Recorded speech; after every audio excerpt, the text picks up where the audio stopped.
नमस्कार दोस्तों, डेट है आज की 30 अक्टूबर 2023 और स्वागत है आपका एटोवेल डिस्कशन में। आज 3 इश्यूज हम डिस्कस करेंगे। तीनों एग्जाम के लिए बहुत इंपॉर्टेंट है और तीनों पे यूपीएससी क्वेश्चंस पूछ चुकी हैं। एक इशू एफआरबीएम एक्ट से संबंधित। एफआरबीएम एक्ट 2003 में आया था और यूपीएससी ने 2013 में इस पे क्वेश्चन पूछा था।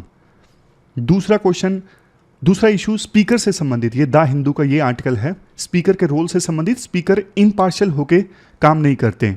और एक आर्टिकल आर्कटिक सी के पिघलने से संबंधित। इंडिया का क्या लिंक है, इंडिया कैसे काम कर सकता है आर्कटिक ओशन को प्रिजर्व करने के लिए, क्योंकि इंडिया आज के समय में वैसा देश है जिसकी सबके साथ बनती है। तो ये भी अच्छा आर्टिकल है, इंटरेस्टिंग आर्टिकल है। वैसे देखो, आगे बढ़े उससे पहले एक चीज़, बहुत से लोगों ने पूछा कि एथिक्स की बुक कब मिलेगी। एथिक्स की बुक आपको मिलेगी 2 नवंबर को। अभी देखो इंग्लिश में मिलेगी और प्रॉपर बुक है। पब्लिशर को मैं पूछ कर रहा हूँ कि वो हिंदी में भी इसे उपलब्ध करवाएं।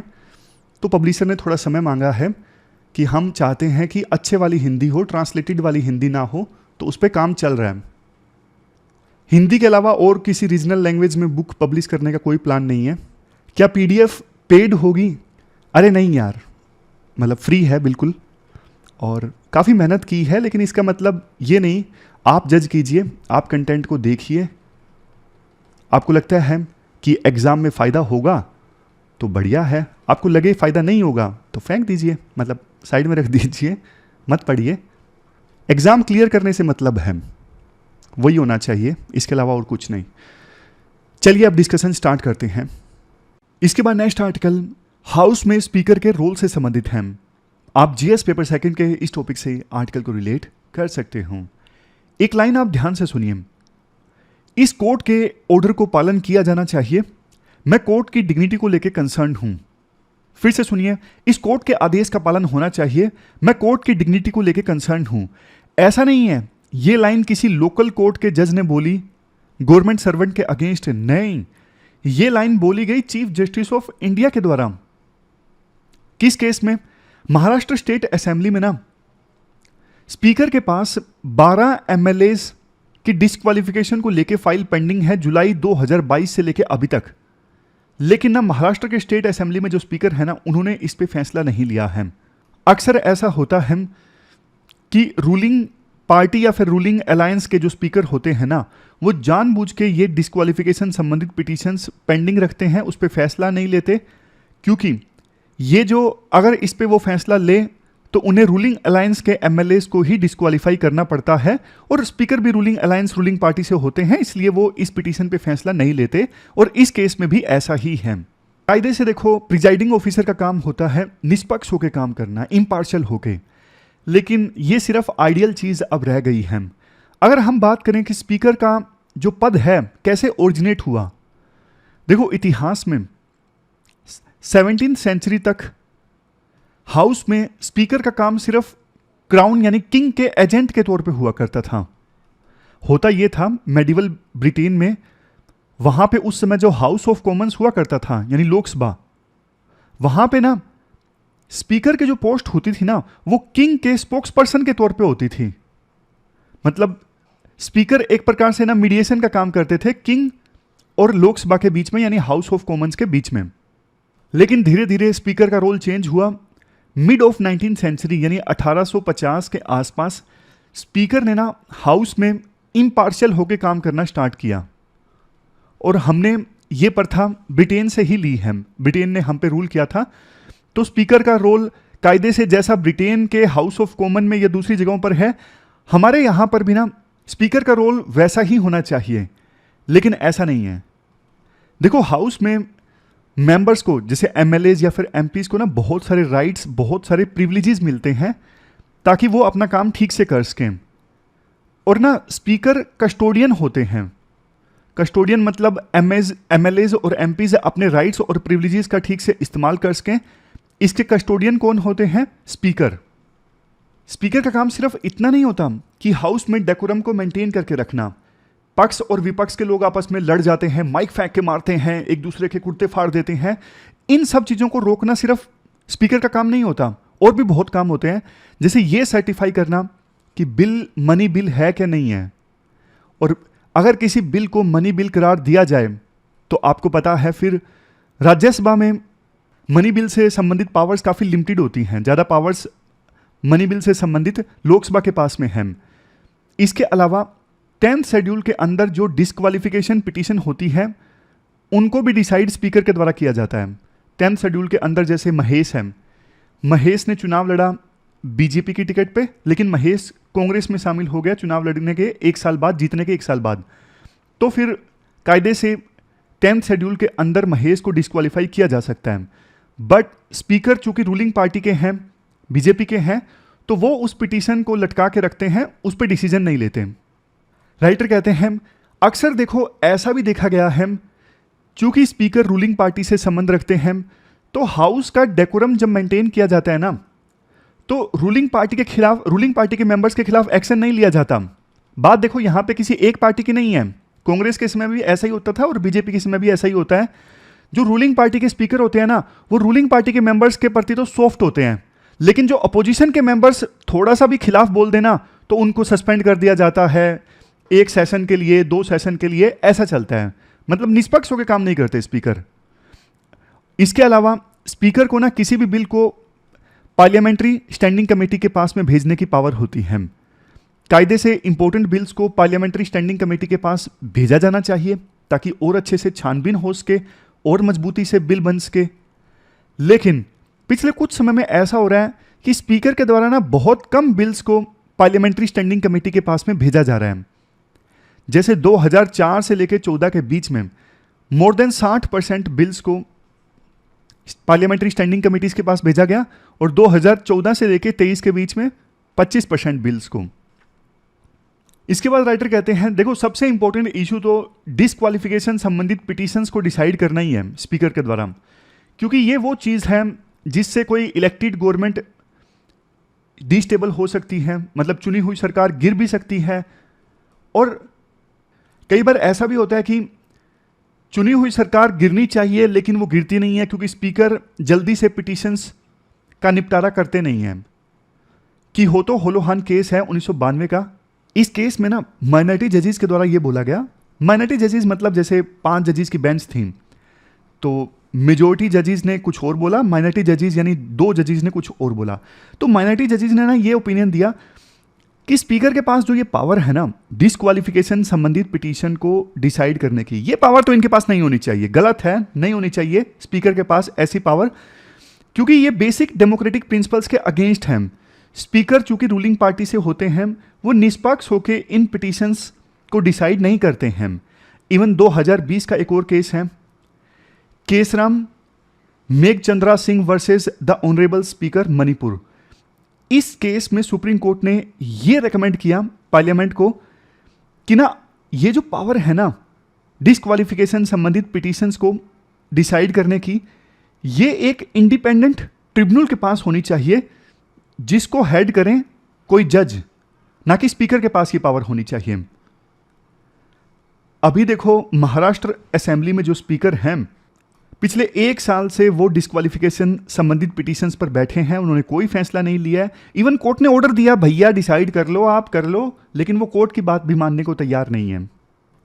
इवन एक और इशू सुप्रीम कोर्ट के सामने अभी पेंडिंग है कि सेंट्रल गवर्नमेंट ने कुछ बिल्स को मनी बिल के तौर पे पास कर दिए जबकि वो मनी बिल नहीं थे। इस इश्यू पर सुप्रीम कोर्ट को अभी वर्डिक्ट देना है। नेक्स्ट पॉइंट देखो, ब्रिटेन में क्या होता है, जब कोई स्पीकर के पोस्ट पर इलेक्ट हो जाता है ना, तो फिर ना वो अपनी पॉलिटिकल पार्टी से रिजाइन दे देता है। महेश है, महेश स्पीकर बन गया ब्रिटेन में, तो फिर महेश अपनी बीजेपी की मेंबरशिप को छोड़ देगा। लेकिन इंडिया में ऐसा नहीं होता। ब्रिटेन में तो ये होता है कि महेश ने 5 साल के तौर पे स्पीकर की पोस्ट पे काम किया, तो 5 साल के बाद वो फिर से इलेक्शन में जाएगा ना, मतलब इलेक्शन लड़ेगा, तो फिर वो बीजेपी या कांग्रेस के मेंबर के तौर पे नहीं लड़ेगा। वो इलेक्शन ऐसा होगा कि स्पीकर जो हैं फिर से स्पीकर बनने के लिए इलेक्शन लड़ रहे हैं, ऐसा इलेक्शन वो होगा। यहां पर देखो, स्पीकर सीकिंग री इलेक्शन, यानी एक बार कोई स्पीकर के पोस्ट पे इलेक्ट हो गया ब्रिटेन में, तो फिर वो किसी पार्टी का मेंबर नहीं रहता, वो दोबारा इलेक्शन भी लड़ता है, तो फिर वो इसी मुद्दे पे इलेक्शन लड़ता है कि मैं स्पीकर हूं, अगर मैं जीत जाता हूं तो फिर से स्पीकर बनूंगा। बट ये ब्रिटेन में होता है, हमारे देश में नहीं होता। हमारे देश में भी संविधान का जो 10th शेड्यूल है ना, वो स्पीकर को अलाउ करता है कि अगर वो स्पीकर की पोस्ट पे इलेक्ट होता है तो वो अपनी पॉलिटिकल पार्टी से, जिस भी पॉलिटिकल पार्टी से वो संबंध रखते हैं, उस पॉलिटिकल पार्टी से वो रिजाइन दे सकते हैं। लेकिन आज़ाद भारत के इतिहास में आज तक एक भी स्पीकर ने ऐसा नहीं किया, करते ही नहीं रिजाइन। यहीं पे तो इम्पार्शियलिटी खत्म हो जाती है। लास्ट में राइटर यही बोलते हैं कि स्पीकर को देखो अपने पद की जो गरिमा है उसका पालन करना चाहिए। इम्प्रोप्राइटी या फिर इम्पार्शियलिटी दोनों वैसे अपोजिट वर्ड्स हो गए, मतलब अलग अलग बताता हूं। स्पीकर को इम्प्रोप्राइटी को छोड़ देना चाहिए और इम्पार्शियलिटी को अपनाना चाहिए। और ब्रिटेन में जो स्पीकर संबंधित प्रैक्टिसेस है ना, उनको हमारे देश में भी फॉलो किया जाए। इसके बाद नेक्स्ट आर्टिकल आर्कटिक सी की बर्फ तेजी से पिघलने से संबंधित है। आप जीएस पेपर 3 के इस टॉपिक से आर्टिकल को रिलेट कर सकते हो। देखो, नॉर्थ पोल जिसे ना व्हाइट सील्ड ऑफ वर्ल्ड भी कहा जाता है, ग्रेट व्हाइट सील्ड। क्यों, मतलब आर्कटिक सी को ग्रेट व्हाइट सील्ड क्यों कहा जाता है? ऐसा देखो इसलिए क्योंकि सफ़ेद बर्फ की चादर है ना, ये क्या करती है, सनलाइट को ना रिफ्लेक्ट कर देती है। इससे ना अर्थ का जो टेम्परेचर है वो रेगुलेट रहता है। बट अगर ये वाइट सील्ड खत्म हो गई, मतलब आर्कटिक ओशन की जो बर्फ़ है वो पिघल गई, तो क्या होगा, फिर यहाँ पे ओशन आ जाएगा। ओशन रिलेटिवली डार्कर होता है, तो डार्कर ओशन सनलाइट को एब्जॉर्ब करेगा और अर्थ का जो एवरेज टेम्परेचर है और तेज़ी से बढ़ेगा। एक चीज़ और आपको बताता हूँ, अगर ये जो बर्फ़ है पिघल गई, अब आपको पता है इस बर्फ़ ने ना बहुत सारा कार्बन भी स्टोर करके रखा है। अगर ये बर्फ़ पिघल गई तो बहुत ज़्यादा कार्बन एमिट होगा। कार्बन एमिट होगा तो ग्लोबल वार्मिंग और ज़्यादा तेज़ी से होगी और क्लाइमेट चेंज और ज़्यादा तेज़ी से होगा। ये बहुत ज़्यादा चिंता की बात है। ये चिंता की बात देखो किसी एक देश के लिए नहीं है। आज देखो अर्थ का एवरेज टेम्परेचर जितना तेज़ी से बढ़ रहा है ना, 4 गुना तेज़ी से आर्कटिक ओशन का टेम्परेचर बढ़ रहा है। खतरा देखो सबसे ज़्यादा तो गरीब देशों को है, ग्लोबल साउथ को है। ग्लोबल साउथ, ग्लोबल नॉर्थ का क्या मतलब है? देखो, ग्लोबल नॉर्थ ना आमतौर पे एक टर्म इस्तेमाल की जाती है अमीर देशों के लिए, जहाँ पे सोशो इकोनॉमिक कंडीशंस अच्छी हैं, जहाँ पे इकोनॉमी स्ट्रोंग है।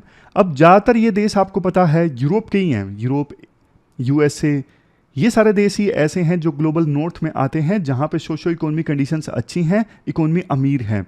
ग्लोबल साउथ मतलब वो देश जो अभी रिलेटिवली गरीब हैं, जो डेवलप कर रहे हैं, जैसे एशिया के देश, अफ्रीका के देश, समझ गए, global south, global north.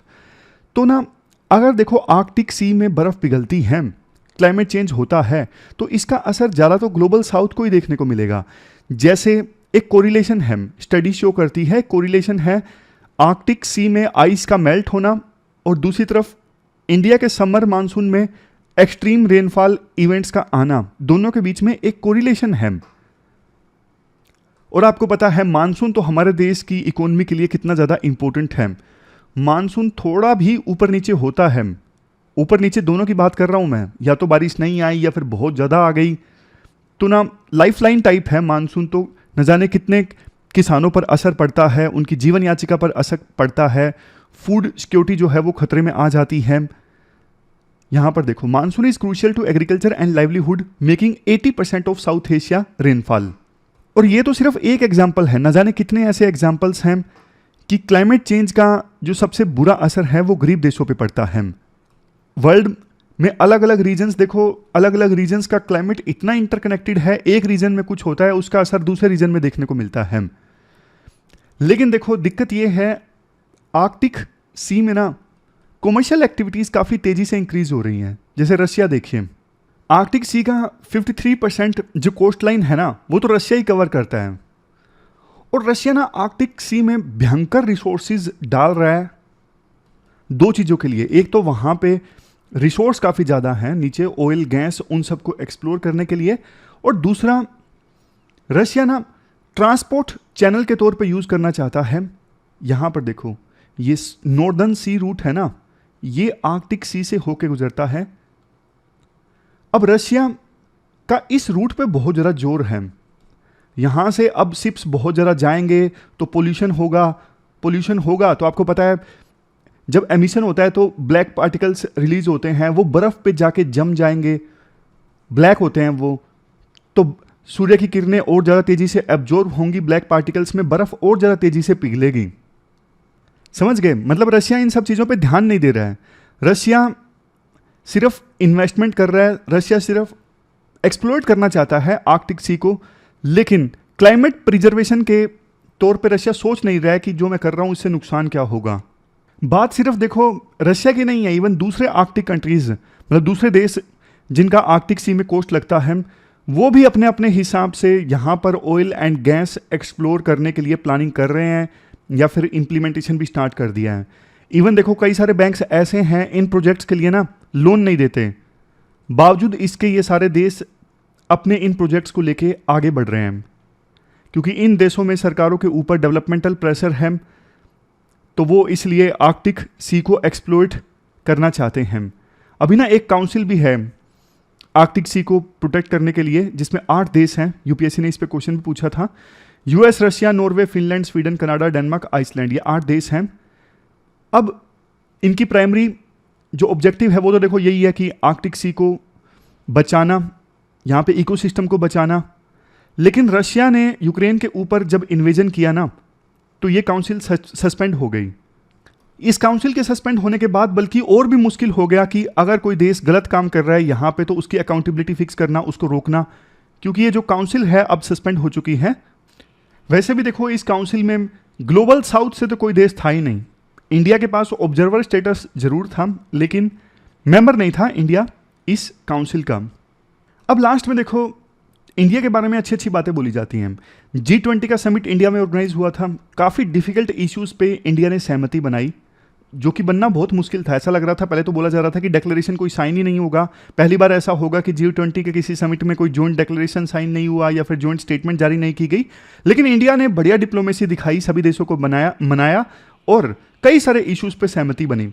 India आज के समय में देखो ऐसी पोजीशन पे है कि इंडिया ग्लोबल साउथ और ग्लोबल नॉर्थ के बीच में जो डिफरेंसेस हैं उनको एड्रेस करने का काम कर सकता है, मीडिएशन करवा सकता है।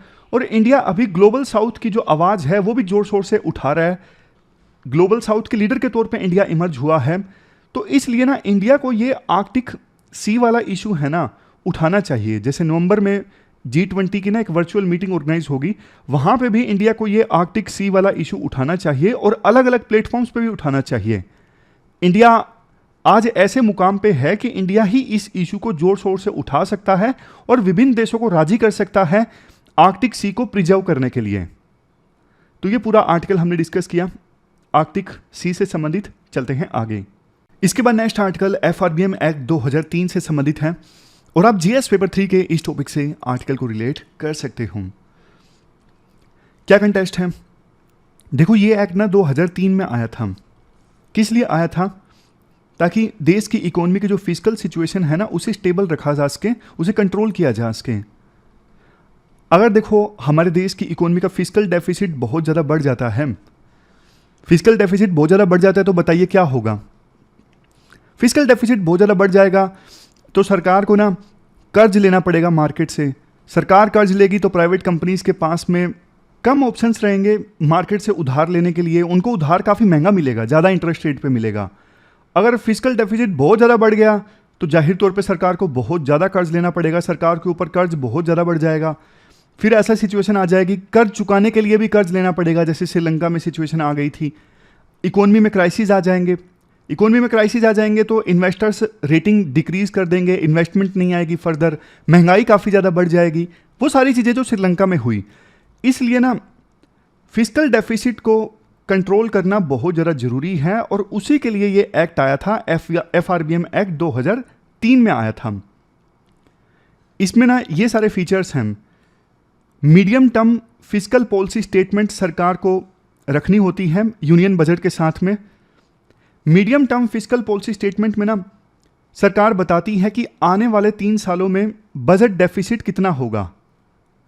टैक्स और नॉन टैक्स रिसिप्ट का सरकार ने टारगेट क्या रखा है वो भी बताना होता है सरकार को आने वाले 3 सालों के लिए। इसके अलावा मैक्रो इकोनॉमिक फ्रेमवर्क स्टेटमेंट भी सरकार को जारी करनी होती है, ये भी मैंडेटरी किया गया है एफआरबीएम एक्ट में। मैक्रो इकोनॉमिक फ्रेमवर्क में सरकार बताती है कि देश की इकोनॉमी किस प्रकार से ग्रो करेगी, आने वाले समय में ग्रोथ सिनेरियो कैसा रहने वाला है। Number 3, fiscal policy strategy statement. इसमें सरकार ये बताती है कि करंट पॉलिसीज जो हैं क्या वो मजबूत फाइनेंस मैनेजमेंट के प्रिंसिपल्स को फॉलो कर रही हैं या नहीं कर रही हैं। मतलब सरकार की पॉलिसीज क्या ऐसी हैं जिससे फिस्कल डेफिसिट स्टेबल रहे, या फिर सरकार कुछ भी पॉलिसीज फॉलो कर रही है जिससे टारगेट डेविएट हो सकता है। अगर टारगेट डेविएट हो सकता है, जो पहले रखा है कि फिस्कल डेफिसिट मान लीजिए 3% ऑफ जीडीपी रहना चाहिए, तो ऐसा क्यों? क्या कोई इमरजेंसी सिचुएशन है? वो सरकार को सब एक्सप्लेन करना पड़ता है। मतलब आप कह सकते हो एफआरबीएम एक्ट ना एक प्रकार से चेक है सरकार के ऊपर कि सरकार फिस्कल डेफिसिट को बहुत ज़्यादा ना बढ़ने दे ताकि देश की इकोनॉमी कोलैप्स ना हो। अब कायदे से देखो, ये बोला गया था शुरुआत में जब एफआरबीएम एक्ट आया था कि फिस्कल डेफिसिट ना 3% ऑफ जीडीपी होना चाहिए, लेकिन सरकार इसे अचीव कर पाती उस समय ना 2007-2008 में ना फाइनेंशियल क्राइसिस आ गया था बहुत बड़ा, तो सरकार इस टारगेट को नहीं अचीव कर पाई। अभी भी सरकार इस टारगेट को अचीव कर पाती 2018-19 में, बाद में एकदम से कोविड आ गया। कोविड में तो हमारा जो फिस्कल डेफिसिट था 10% ऑफ जीडीपी तक आ गया। 10% ऑफ जीडीपी तो बहुत ज़्यादा होता है, क्योंकि सरकार ने बहुत सारी स्कीम्स चलाई थी इकोनॉमी को अपलिफ्ट करने के लिए, इकोनॉमी को बूस्ट देने के लिए।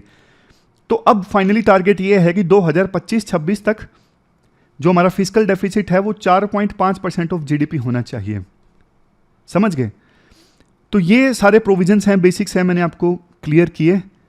अब ना चैलेंजेस की बात करते हैं कि एफआरबीएम एक्ट 2003 को इंप्लीमेंट करने में क्या चैलेंजेस हैं।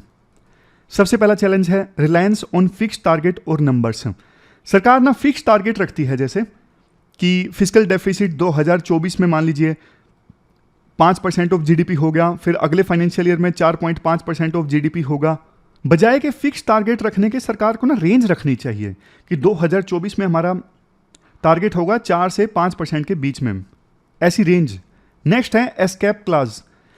अब एफआरबीएम एक्ट में ना एस्केप क्लास दिया होता है कि इस सिचुएशन में ना, फॉर एग्जांपल नेशनल इमरजेंसी की सिचुएशन में आप एफआरबीएम एक्ट का पालन मत कीजिए और फिस्कल डेफिसिट को बढ़ने दीजिए। बट देखो, ये नेशनल इमरजेंसी ना काफ़ी एम्बिगुअस क्लास है और इसका फ़ायदा कई बार सरकार के द्वारा उठा लिया जाता है और बोल दिया जाता है कि ये देखो हमारा फिस्कल डेफिसिट इसलिए बढ़ा है क्योंकि नेशनल इमरजेंसी आ गई। लेकिन आप नेशनल इमरजेंसी को भी तो डिफाइन करो ना। ये मैंने आपको एग्जांपल दिया है नेशनल इमरजेंसी का। मतलब ये है कि एस्केप क्लास जो है ना वो क्लियर नहीं है, किस सिचुएशन में सरकार फिस्कल डेफिसिट के टारगेट को इग्नोर कर सकती है, वो क्लियर होना चाहिए। Next, weak linkage between policy setting and implementation.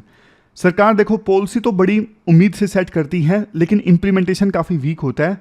Transparency और अकाउंटेबिलिटी नहीं है किस चीज़ में। जैसे देखो मान लीजिए पे कमीशन इंप्लीमेंट हो गया, 7th पे कमीशन इंप्लीमेंट हो गया, तो सरकार को ना पहले से पूरा अंदाजा होना चाहिए कि इससे फिस्कल डेफिसिट इतना बढ़ेगा, ये रिपरकशंस होंगे। लेकिन सरकार उन चीज़ों को ध्यान में रखते हुए फिर एक्ट नहीं करती। नेक्स्ट है lack of debt ceiling law. Lack of debt ceiling law मतलब देखो, एक सरकार के ऊपर भी एक कंट्रोल होना चाहिए ना कि आप इससे ज़्यादा देश के कर्ज को नहीं बढ़ने दे सकते। तो ऐसा कानून होना चाहिए ताकि सरकार के ऊपर भी कुछ लिमिटेशन हो कि हाँ भैया, अगर फिस्कल डेफिसिट इतना ज़्यादा बढ़ गया तो हम उतना कर्ज नहीं ले सकते, हमारे ऊपर लिमिटेशन है, कर्ज नहीं ले सकेंगे तो वो फिस्कल डेफिसिट को कंट्रोल रखेंगे। तो कितना कर्ज सरकार ले सकती है उस पर एक सीलिंग होनी चाहिए, एक लिमिट होनी चाहिए। नेक्स्ट, इनसफिशिएंट कवरेज और असेसमेंट ऑफ फिस्कल रिस्क। ये देखो वही पॉइंट है कि एकदम से पे कमीशन इंप्लीमेंट किया या फिर कोई और क्राइसिस आ गया, तो ऐसी सिचुएशन में कितना फिस्कल डेफिसिट बढ़ेगा वो पहले से सरकार को इसकी असेसमेंट करनी चाहिए, लेकिन सरकार असेसमेंट पहले से नहीं करके रखती। वे फॉरवर्ड में देखो कहा जाता है कि या तो देखो इस एक्ट को आप ढंग से फॉलो कर लो या फिर इसको अवॉइड ही कर दो। कागज़ का टुकड़ा बन के रह गया है, सरकार इसे सीरियस ही नहीं लेती, जबकि बहुत बढ़िया कानून है एफआरबीएम एक्ट। ये सरकार राइटर कहते हैं एस्केप क्लास को ना क्लियरली डिफाइन करो, किस सिचुएशन में एफआरबीएम के टारगेट को इग्नोर किया जा सकता है, कितना किया जा सकता है।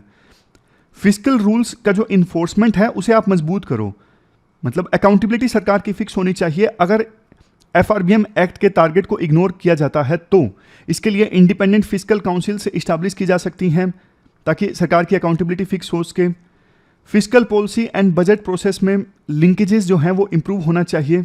अलग अलग राज्यों ने कैसा काम किया, उनकी कैसी फिस्कल परफॉर्मेंस रही, ये सब मेजर करने के लिए ना अलग अलग राज्यों को स्टेट क्रेडिट रेटिंग्स दी जाएं। कई बार सरकार क्या करती है, जैसे फूड पे सब्सिडी देती है। अब फूड पे सब्सिडी ना सरकार को कायदे से ये चीज़ वो पैसा बजट में शामिल करना चाहिए, बट सरकार ना ये सब्सिडी एफसीआई के थ्रू दे देती है, फूड कॉरपोरेशन ऑफ इंडिया के through. Food corporation of India loan लेता है फूड सब्सिडीज का पैसा देने के लिए, लेकिन देखो ये ऑफ बजट हो जाता है। एफसीआई के द्वारा लोन लेना फूड सब्सिडी का पैसा चुकाने के लिए ये सरकार इसलिए करवाती है ताकि बजट में चीज़ें ठीक ठाक दिखें। जब एफसीआई लोन लेता है तो वो चीज़ बजट में काउंट नहीं होती, जानबूझ के सरकार एफसीआई से पैसा चुकवाती है। तो ये ऑफ बजट चीज़ें नहीं होनी चाहिए, क्योंकि अल्टीमेटली ये एफसीआई को जो पैसा देना है वो आएगा तो सरकार के ऊपर ही। और देखो फिस्कल डेफिसिट भी अगर बड़ा है तो उसमें कैपिटल एक्सपेंडिचर अगर बड़ा है तो ज़्यादा अच्छी चीज़ है। कैपिटल एक्सपेंडिचर जैसे स्कूल बने हैं, इंफ्रास्ट्रक्चर डेवलप हुआ है तो अच्छी चीज़ है। इस चीज़ को भी कंसिडर किया जाए, इस चीज़ पे भी ध्यान दिया जाए। तो ये पूरा आर्टिकल हमने डिस्कस किया एफआरबीएम एक्ट से संबंधित। अब लास्ट में हम क्वेश्चंस देख लेते हैं। 2 क्वेश्चंस आपको अटेम्प्ट करने हैं आज। एक देखो एफआरबीएम एक्ट से संबंधित, और दूसरा क्वेश्चन है आर्कटिक रीजन की क्या इन्वायरमेंटल या स्ट्रेटेजिक इंपॉर्टेंस है इंडिया के लिए। दोनों यूपीएससी के क्वेश्चंस हैं पूछे हुए, और एक 2014 में यूपीएससी ने जो प्री का क्वेश्चन पूछा था। ध्यान से पढ़िए। आर्कटिक काउंसिल का मेंबर कौन कौन है, हमने इसी डिस्कशन में सभी आर्कटिक काउंसिल के मेंबर्स के बारे में जाना। तो वीडियो को पॉज करके इस क्वेश्चन का आंसर कमेंट बॉक्स में दीजिए। देखो इस क्वेश्चन का आंसर ना 4 है। जापान और यूके ये मेंबर नहीं है आर्कटिक ओशन के। 1, 3, 5 डेनमार्क, रशिया और यूएस, ये तीनों मेंबर्स हैं। तो चौथा आंसर हो जाता है। तो ये थी हमारी आज की डिस्कशन कैसे लगी आप कमेंट बॉक्स में बताइए और फीडबैक दीजिए। Thank you very much for discussion.